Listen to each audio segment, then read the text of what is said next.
YouTube, thank you for tuning back into another tutorial. And what I'm bringing you today, guys, first, we're going to kick this thing off jumping straight into the bulk. I need to show you guys the power that this 245 clipper set has. If you guys are going to want it, the link's in the bottom left corner of this video, all the tagged products. You can go ahead and get your own. Even, this is something cool, I'm excited to tell you guys, you can get the guards on their own now. I'm also going to put a link in that bottom left product tag so you can use these guards, man. A lot of you guys have been asking for it, man. But look at that, man. We just mowed right through the bulk. I needed to get that afro off of his head. I needed to get him looking clean and get that hair nice and evened out. So the plan for today is we're going to be giving my client here a nice mid to high fade. He's never gotten a haircut like this before. He always has done like the grown out hair, kind of just taper it down a little bit. But yeah, I wanted to give him a really nice transformation. He was ready for a new look. So I'm getting all this bulk out the way, and we're just getting ready to set the foundation for the fade.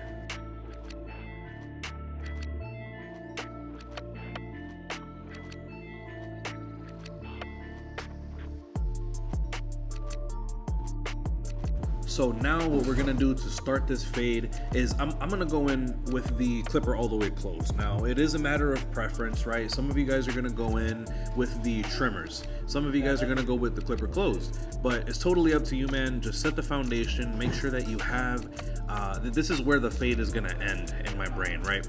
The reason I go clipper closed though is because I need to have a softer line. You know, if I go in and punch it in with the same machine that I edge up with, it's gonna be a really harsh line, and I find it difficult to fade out at the end of the cut. And now we're gonna go in and give ourselves some space. We're gonna need a spread for this fade. You know, whether you wanna do this with the half guard closed, whether you wanna do this with no guard open, it's really just about the same length. Now his hair is, you know, his hair is not easy. You could just tell by looking at it, you know, the hair's gonna beat up. It's not really gonna lay down easily. So I just needed to slice through and get that nice and tight. So I just took the guard off with the lever open. You know, but this part of the fade also is going to be super spread out at least a finger's width, maybe up to an inch wide. For the sake of debulking now, here's the thing.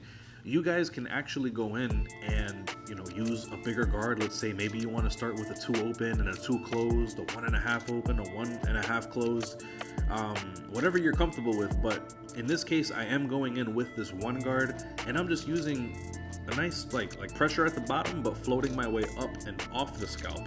That kind of helps me to just get a more of a gradual, easier transition, you know, working into the darkness above. So yeah, I'm gonna be doing everything I can with this 1 open, floating up and off the head, and we'll be following up after I catch everything I can with the 1 open. I'm gonna go and catch all the hairs I can with the 1 closed.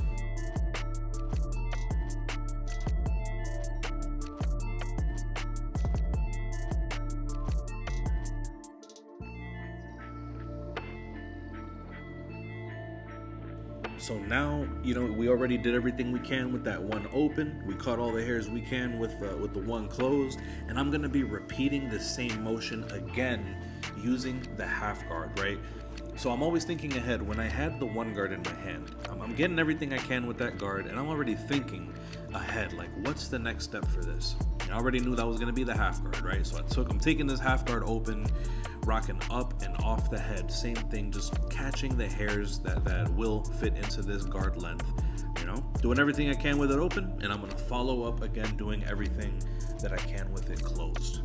I like to start my way from bigger to smaller, open to closed, just because it's a little safer, right?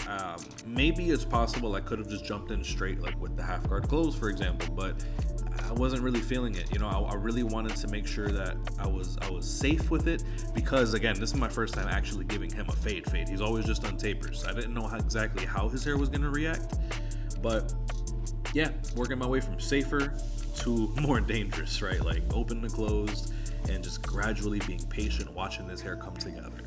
Cut a little, brush a little, cut a little, brush a little.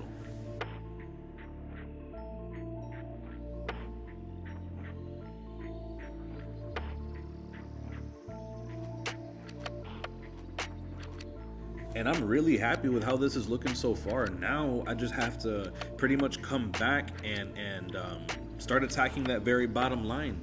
Little by little, I'm going to be working my way higher. You guys can't be afraid to remove some hair. You know, I have to, you know, that baseline is set with the clipper closed, right?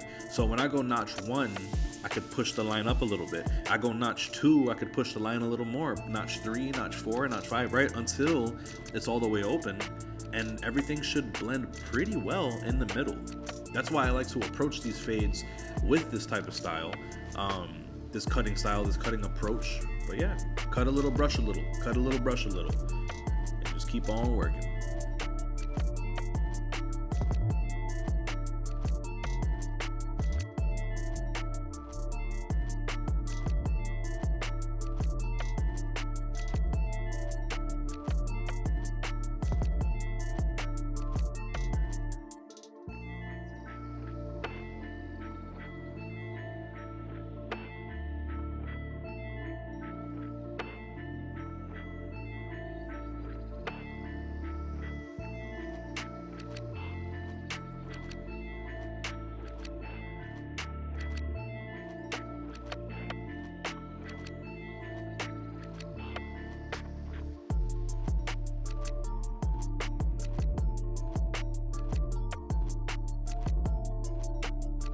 So now we're pretty much coming to the end of the fade.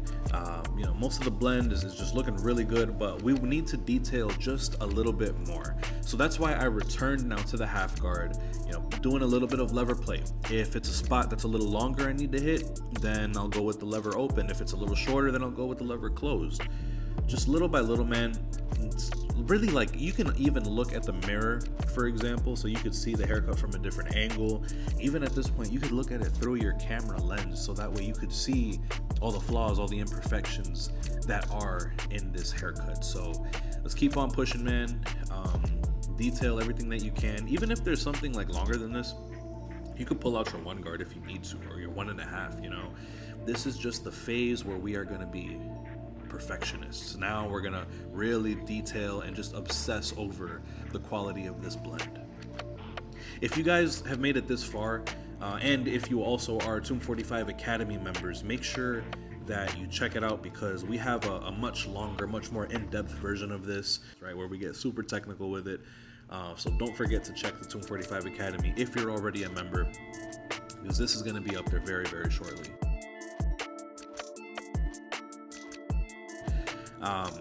So now look, check it out, guys. With the lineup, I thought it was going to be very important that I set my side borders first. I wanted to make sure that I established these vertical bars first, you know, at a nice balanced spot, right, where it's not like too pushed in, but it's also, you know, just sitting naturally where it belongs, right? I wanted to set that border because my client has a very low, very juvenile hairline, and it is going to require some removal. So if I set my limits, my left limit, and I set my right limit, now I can comfortably go in and start from the middle and just little by little start working my way out. You know, go ahead, work your way to one side, connect it, and then go ahead and repeat the same process to be able to get it even on the other side. So just be very patient with this. Remain balanced, remain calm. You know, cut a little bit, take a step back and look at it. Cut a little more, take a step back, look at it more. The fading part can be done very efficiently eventually as you get your skills up, but the lineup, no matter how much experience you have, this is always going to be where you need to slow it down and focus on this. So I'm lining him up to the best of my ability. I want to get everything nice and balanced, and then we're going to get into the enhancements shortly after. But we're not going to be using the enhancements without making sure that the haircut is sharp naturally. My client doesn't have an enhancement gun at home. My client doesn't have no drip. So we're going to want to make sure that, you know, his haircut is going to be looking crispy 4 or 5 days from now when he's already scheduling his next appointment. So just keep that in mind.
Now, you remember I started the fade with the clipper all the way closed, and this is where you can see it really come together. You can see the purpose of why I do it the way that I do, man. I can jump in here now with these trimmers and I can just run straight up. There's no question about, by the way, how high I need to go with the trimmers. I can very clearly see the bulk that needs to be attacked. So the trimmer is gonna match perfectly with the clipper closed once I, start removing that bulk. And y'all can see, man, no snags, no nothing, man. If y'all want to cop this trimmer, definitely do that, because the link is going to be in the bottom left corner. I've got it as a tagged product. You can go ahead and pick up yours. But bro, look at how effortless this thing is able to just slice through the bulk. No snags. I mean, it's really, really dope. I'm a big fan of it. Not to mention the wireless charging. That goes crazy. I still have to do a review video kind of breaking down the whole tool. I've been using it, I would say, a month and a half, maybe coming up on 2 months. I've been using it. Basio brought the prototypes around, before it was even released to the public, man. So this trimmer has come such a long way, and the clipper alike, man. They're both just so fire. So don't forget to check the tagged products in the bottom left. And I'm also gonna have there the gun and the enhancement card and the no drip. Since I made sure, and I took the time to make sure that the blend was looking right and the edge was looking right, I have no qualms about going in and enhancing it. Like I said, we didn't want to push his hairline too far back to where, he's looking super crazy. But that's why we're able to use the enhancement to darken the spots that are naturally lighter. Some clients are going to be a fan of this, some are not. But, it just helps take the quality of your haircut to the next level. And yes, here's the thing, guys, enhancements do fade away. But you know what else fades away? A razor sharp lineup. 3 days go by, you can't see that razor sharp lineup anymore because their hair naturally starts to grow back. By the time that starts to disappear, so does the enhancement. You know what I mean? So I definitely understand, if you're not a real barber, if you don't know how to cut without enhancements, and yes, I agree, you do have to get your foundation down first, which is why I wanted to make sure that you guys saw, this is how fresh the haircut looked before any enhancements were applied. So just think about that, man. But yeah, look, now we're pretty much just getting the last little bit of roach legs off. I wanted to shape everything up. We'll see if he actually does train his hair to be able to wave up. I'm not expecting that, right? Just because it's more of a lower maintenance type of style. But either way, I still needed to make sure that it was as clean and presentable as possible. But yeah, man, catch all those little roach hairs, little roach legs is what we call them, all the little flyaways. We can watch this thing come together.